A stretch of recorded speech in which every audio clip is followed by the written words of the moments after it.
रजवाना साहब, 21 तारीख को मंजरनामा क्या होगा सर?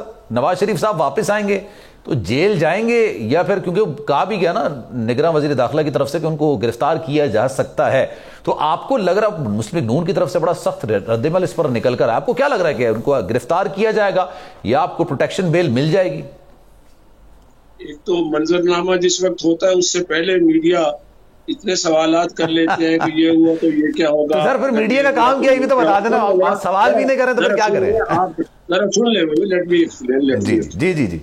ये हुआ तो ये क्या होगा, तो आजकल आप जरा खुद असेस करें जरा, बतौर एंकर के नहीं अदरवाइज बतौर सिटीजन ऑफ पाकिस्तान के, कि कितने टीवी चैनल के प्रोग्राम जो है रोज हम भी आ जाते हैं, उस पर आपसे गुजारिशात अपनी पेश करते हैं, आपका हुक्म होता है, आप कहते हैं जी आए सर, मोहब्बत है आपकी सर। प्रोग्राम जो मफरूजों पे हुए, ये हुआ तो क्या होगा, ये ना हुआ तो क्या होगा, उससे पता क्या होता है, देखिए उससे माशरे में बेचैनी बढ़ती, उससे माशरे में बेयकीनी, वैसे बेयकीनी की सूरत हाल हर सेक्टर पे है, हर महाज पे है, उससे लोगों के ज़हन उसी तरफ सोचने लग जाते हैं, मशकूक हो जाते हैं। तो मैं आपसे गुजारिश करूंगा, दूसरे मीडिया के हजरात से भी गुजारिश करूंगा, अगर सुन रहे हैं इसके बाद कई प्रोग्राम में मैं अर्ज कर चुका हूँ कि खुदा के लिए इन मफरूजों को मिनिमाइज कर लें, मिनिमाइज करके। सर मफरूजे कहाँ से पैदा होते हैं सर? रजवाना साहब सर, ये मेरी गुजारिश भी तो सुने ना, मफरूजे कहाँ से पैदा होते हैं? मेरा सुनिए, मेरा राइट है कि मैं आपके प्रोग्राम के बारे में या आपके मफरूजात के बारे में मैं बात करूं।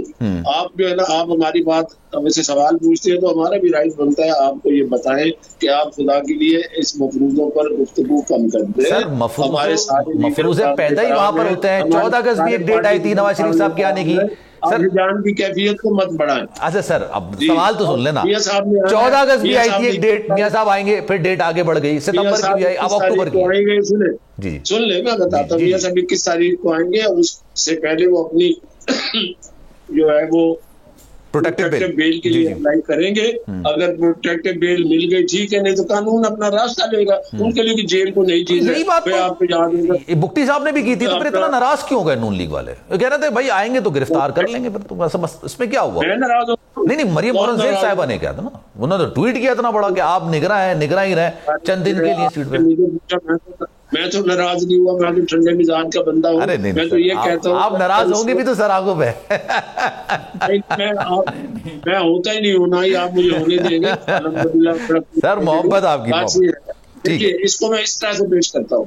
मैं कहता हूँ कि अगर कानून की उन्हें तहफ़्फ़ुज़ कानून के तहत अगर प्रोटेक्टिव बेल ना मिली तो गिरफ्तारी भी देनी पड़ी या गिरफ्तार कर लिया तो हो जाएंगे। याद रखें, जब अपनी आखिरी दमों में सिसकती बेगम साहिबा को बिस्तर मर्ग पर छोड़कर बेटी के साथ आए थे और सीधे जेल जाए थे, ऐसी बात नहीं है, कोई ऐसी मिसाल नहीं है। इसलिए हम ये चाह रहे हैं कि मियां साहब आए, जो कानून अपना रास्ता लेता है वो कानून अपना रास्ता ले। कानून के तहत अपना तहफ़्फ़ुज़ लेना, अपनी प्रोटेक्शन लेना हर शहरी का फर्ज है, हक है, बल्कि हक है। आगे जो इंसाफ होगा अदालतें करेंगी।